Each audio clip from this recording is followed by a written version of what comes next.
आज की इस क्लास में हम आपको दिल्ली सल्तनत में इक्ता व्यवस्था के बारे में बताएंगे। तो आज का हमारा अपना विषय है दिल्ली सल्तनत में इक्ता व्यवस्था। इक्ता व्यवस्था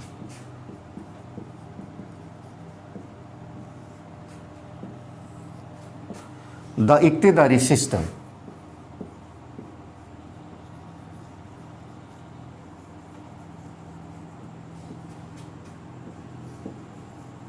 बहुत ही महत्वपूर्ण विषय है, बहुत ध्यान से करना है। आप कोई भी एग्ज़ाम दे रहे हैं, आप आईएएस का एग्ज़ाम देते हैं, पीसीएस का एग्ज़ाम देते हैं, आप नेट जेआरएफ देते हैं, पीजीटी देते हैं, हर जगह ये यहाँ से प्रश्न आते हैं। प्रीलिम में भी बहुत ही इम्पॉर्टेंट है और मेंस के लिए भी यह टॉपिक बहुत ही महत्वपूर्ण है। आप आईएएस के एग्ज़ाम में आपने देखा होगा, पीसीएस के एग्ज़ाम में आपने देखा होगा, स्टेट देते हैं आप, यूपी पीसीएस देते हैं, बिहार देते हैं, राजस्थान देते हैं, एमपी देते, कहीं का भी आप पीसीएस देते हैं, इक्ता व्यवस्था से क्वेश्चंस बहुत ही ज़्यादा पूछे जाते हैं। तो आइए सबसे पहले हम लोग ये जान लेते हैं कि इस क्लास में हम आपसे क्या डिस्कस करने वाले हैं। सबसे पहले हम लोग बात करेंगे इक्ता जो शब्द है वो कहाँ से आया है। पहले हम इक्ता शब्द के बारे में बात करेंगे, उसके बाद यह भी बात करेंगे कि यह जो व्यवस्था है या जो शब्द है उसका उल्लेख कहाँ है, छोटी सी सूचनाएं हैं, उसके बारे में हम लोग बात करेंगे। फिर हम लोग बात करने वाले हैं इक्ता व्यवस्था का आरंभ कहाँ हुआ, इसकी शुरुआत कहाँ हुई, और इसके बाद इसके आरंभिक इतिहास को जानने के बाद हम लोग दिल्ली सल्तनत में बात करेंगे कि दिल्ली सल्तनत में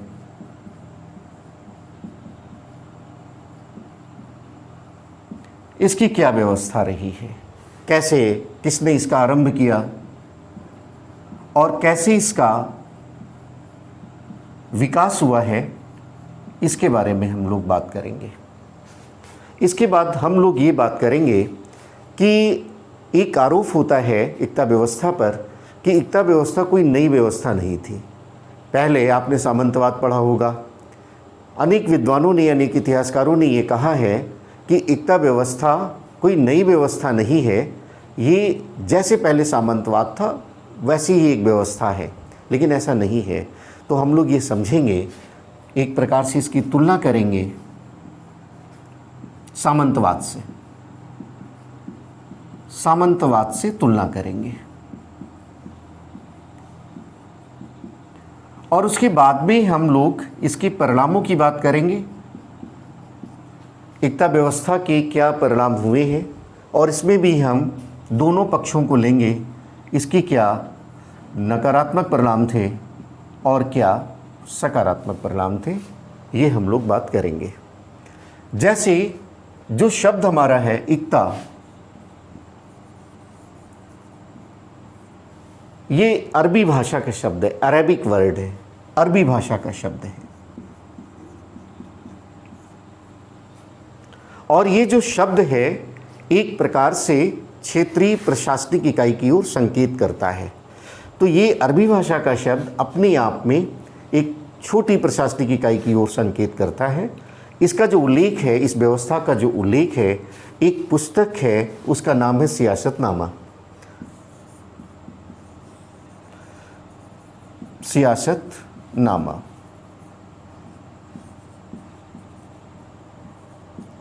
आपके वनडे एग्ज़ाम में आप नेट जेआरएफ देते हैं, प्रीलिम देते हैं, पीजीटी का एग्ज़ाम देते हैं, ये पुस्तक अक्सर पूछ ली जाती है। इसके लेखक हैं निज़ाम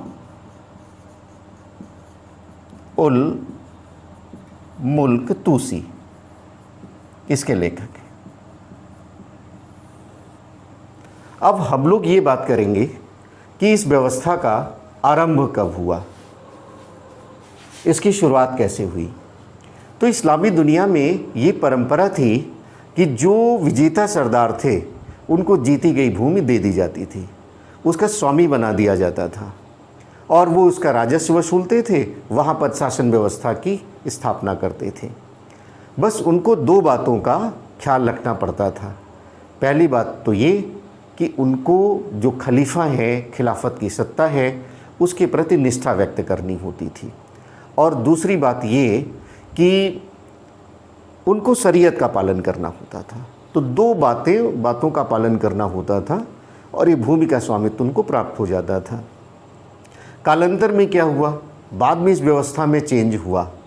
जो भूमि का स्वामित्व है उसको हटा लिया गया, उसको समाप्त कर दिया गया, और जो विजेता सरदार हैं उनको सिर्फ उसका राजस्व ही हस्तांतरित किया गया कि आप जाइए वहाँ की कानून व्यवस्था देखिए और वहाँ से राजस्व की वसूली करिए। तो ये जो व्यवस्था है, इसमें आरंभ में जो भूमि है, जो विजयी भूमि है, उसका स्वामित्व दिया गया और बाद में भू राजस्व प्रदान किया गया। ये बात आपको ध्यान में रखना है। और ये जो व्यवस्था है, जाकर के भू राजस्व की जो व्यवस्था है, वो घुरिद एम्पायर में, जो अफगानिस्तान में था, मध्य एशिया में था, घुरिद एम्पायर में ये इसका विकास होता है।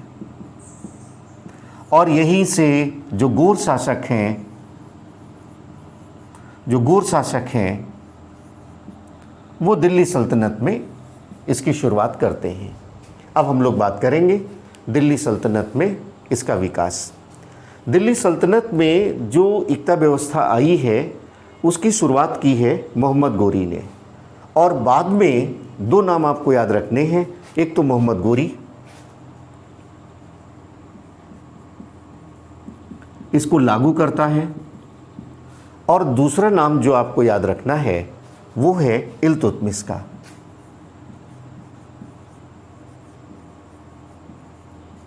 इल्तुतमिश ने क्या किया, इस व्यवस्था को एक संस्थागत रूप प्रदान किया, इंस्टीट्यूशनल फॉर्म में इसको लागू किया। तो दो प्रश्न बनते हैं अगर आपसे पूछा जाता है कि दिल्ली सल्तनत में इक्ता व्यवस्था किसने लागू किया, तो आपका उत्तर होगा मोहम्मद गोरी ने। और अगर आपसे ये पूछा जाता है इसको संस्था का रूप किसने दिया, तो उत्तर होगा इल्तुतमिश ने। इल्तुतमिश ने क्या किया कि पूरे साम्राज्य को अनेक भागों में बांट दिया, यानी अनेक भागों में बांट दिया और अपने सरदारों को इनको सौंप दिया। ये जो सरदार हैं ये इक्तेदार कहलाए, और ये जो भौगोलिक विभाजन हुआ, छोटी बड़ी जो भौगोलिक विभाजन हुए, इन्हें हम इक्ता के नाम से जानते हैं। अब जो इक्ता है दो प्रकार की हुई, एक तो बड़ी इक्ता और दूसरी छोटी इक्ता।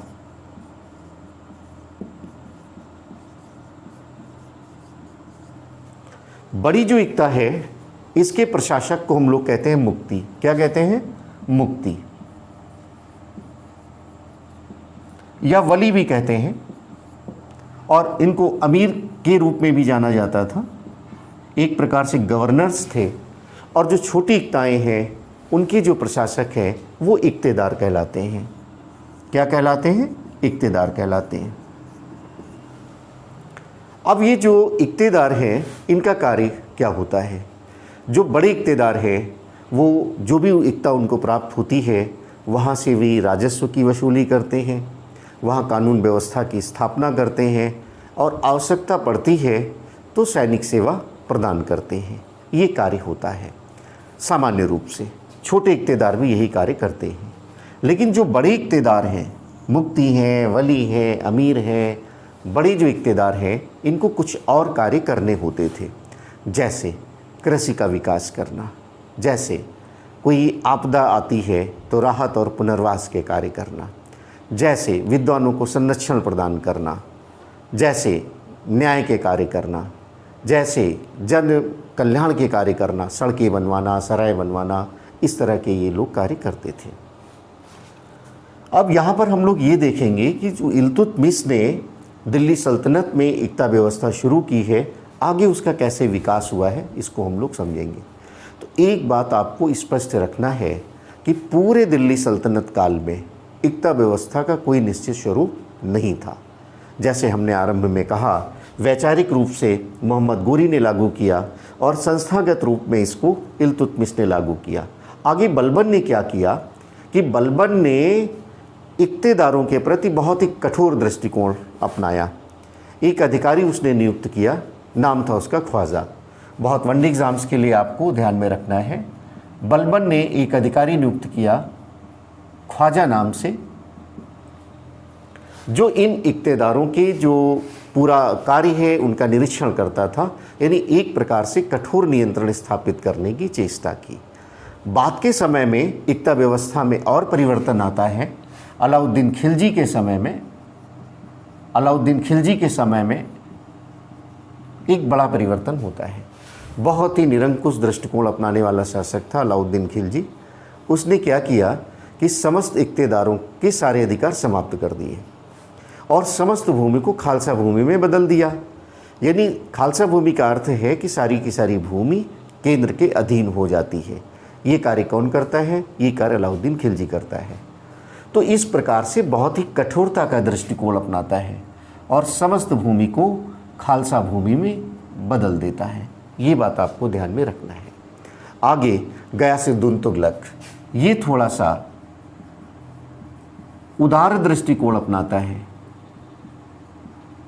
और जो इक्तेदार हैं इनको फिर से अनुदान देता है, लेकिन फिर स्थितियां बदलती हैं। मोहम्मद बिन तुगलक का समय आता है और यह भी बहुत ही निरंकुशता का दृष्टिकोण अपनाता है। अमीर नाम का अधिकारी नियुक्त करता है और जो इक्तेदार है उनके प्रति कठोरता का दृष्टिकोण अपनाता है। फिरोज शाह तुगलक बिल्कुल इसके उल्टा कार्य करता है। फिरोज शाह तुगलक क्या करता है, ये जो इक्तेदार है इनको वंशानुगत बना देता है। तो जो फिरोज शाह तुगलक है वो इसको वंशानुगत बना देता है।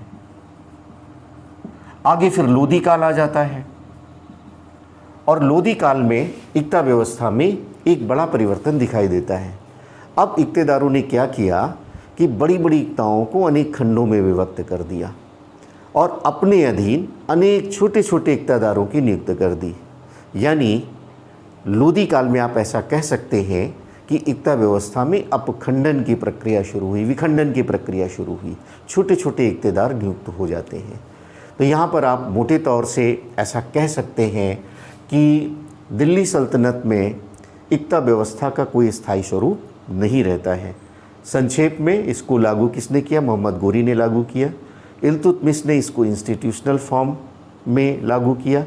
इक्तेदारों के कार्य क्या है ये हमने स्पष्ट किया है और कैसे विकास होता है बलबन के समय में, कैसे विकास होता है अलाउद्दीन खिलजी के समय में, गयासुद्दीन तुगलक के समय में, मोहम्मद बिन तुगलक के समय में, फिरोज़ के समय में, लोधी काल में, इसकी चर्चा हमने की। ये बहुत ही इम्पॉर्टेंट आपके लिए हो जाता है। अब हम लोग ये बात करेंगे कि जो सामंतवाद है उससे तुलना करेंगे इक्ता व्यवस्था की। हमने पहले ही स्पष्ट किया है कि बहुत सारे विद्वानों ने ये कहा है कि इक्ता व्यवस्था जो है वो सामंतवाद ही है, लेकिन ऐसा नहीं है।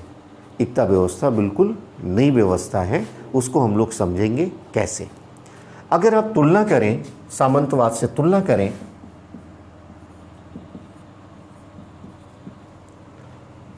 इक्ता की तुलना करें, तो अगर हम देखें कि जो सामंतवाद है इसमें सामंतों को आनुवंशिक आधार पर नियुक्त होती थी। यानी एक सामंत है, सामंत के बाद उसका बेटा सामंत बनेगा। लेकिन जो इक्ताएं हैं यहाँ पर ऐसा नहीं है। इक्तेदार की जो नियुक्ति होती है वो नियुक्ति वंशानुगति नहीं है बल्कि योग्यता पर आधारित है और यहाँ पर ऐसी कोई योग्यता नहीं है। तो पहली बात आपको ये ध्यान में रखना है कि इक्ता व्यवस्था वंशानुगत नहीं है। सामंतवाद में आपने देखा कि यह व्यवस्था आनुवंशिक है, वंशानुगत है। दूसरी बात, जो भूमि का स्वामित्व है यहाँ पर सामंत के पास में स्वामित्व है, सामंत के पास में स्वामित्व है।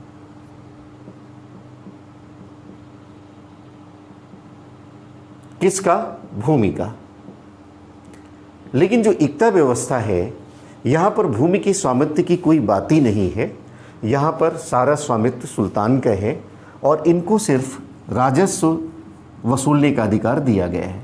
ये राजस्व वसूलते हैं, इनके जो खर्चे उसको रखते हैं, से राजकोष में जमा करते हैं, और जो इसका हिसाब किताब है वो दीवानी वजारत को ये देते हैं। यद्यपि व्यवहार में ऐसा नहीं हो रहा था। अब आगे आप देखें कि ये जो सामंत हैं, इनको नीतियों के बनाने में, नीतियों के निर्धारण में ये आज़ाद थे, इनको स्वतंत्रता थी। और यहाँ पर इस प्रकार की बात नहीं है, इक्तेदारों को इस प्रकार के अधिकार नहीं है। इनको जो भी केंद्र कहेगा, जो भी सुल्तान कहेगा, उनकी नीतियों का ही अनुसरण करना है। तो इस प्रकार से आप देखेंगे। और सामंतवाद में यह भी है कि जो बड़े बड़े सामंत थे, उनको सिक्के जारी करने का अधिकार और तमाम प्रकार के उनको अधिकार दिए गए थे। इस प्रकार के अधिकार आपको एकता में नहीं मिलेंगे। अब हम लोग चर्चा करेंगे इसके परिणामों की चर्चा करेंगे। जैसे सबसे पहले हम नकारात्मक परिणामों की बात करते हैं। धीरे धीरे क्या हुआ एकता व्यवस्था में कि इक्तेदारों को बहुत ज़्यादा अधिकार दे दिए गए और वो निरंकुश होते गए। और इस कड़ी में जब भी सुल्तान कमज़ोर हुआ, यानी केंद्र कमज़ोर हुआ, तो अनेक इक्तेदारों ने अपने को स्वतंत्र घोषित कर दिया। ऐसी स्थिति आप देखेंगे कि मोहम्मद तुगलक के समय में बड़े पैमाने पर दिखाई देती है। यानी वो एकता व्यवस्था जो दिल्ली सल्तनत को सुदृढ़ करने में अपनी भूमिका निभाती है, स्थायी शांति व्यवस्था निभाने में अपनी व्यवस्था बनाती है, यहाँ पर आप देखेंगे कि उसका उल्टा प्रभाव पड़ जाता है। तो ये एक नकारात्मक स्थिति पैदा होती है। लेकिन दिल्ली सल्तनत के प्रशासन में अगर इसकी सकारात्मक पहलुओं की हम बात करें, तो आपने देखा कि एक बड़ी राज्य को अनेक भागों में बांटा गया है। तो पहला जो सकारात्मक परिणाम है, उसमें आप देखेंगे कि दिल्ली सल्तनत में एक स्थायित्व आता है, शांति व्यवस्था की स्थापना होती है और एक स्थायित्व आता है। तो शांति व्यवस्था की स्थापना होती है और यहाँ पर आपने देखा कि राजस्व वसूली करने की एक व्यवस्था बन जाती है। और इससे क्या होता है?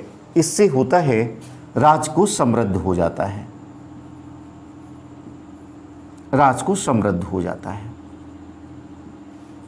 यहाँ पर एक बात और आपको समझना है, बहुत ही महत्वपूर्ण प्रशासनिक व्यवस्था है कि केंद्र को कुछ खर्चा भी नहीं करना है। अपने सामंतों को क्षेत्र दे दिया, वहाँ से राजस्व वसूलना है, अपने खर्चे निकालना है, सेनाएं भी रखनी है बड़े इक्तेदारों को, यानी बिना खर्चे पर एक बड़ी सेना तैयार हो जाती है। तो आप यह भी एक सकारात्मक परिणामों में लिख सकते हैं कि बिना खर्च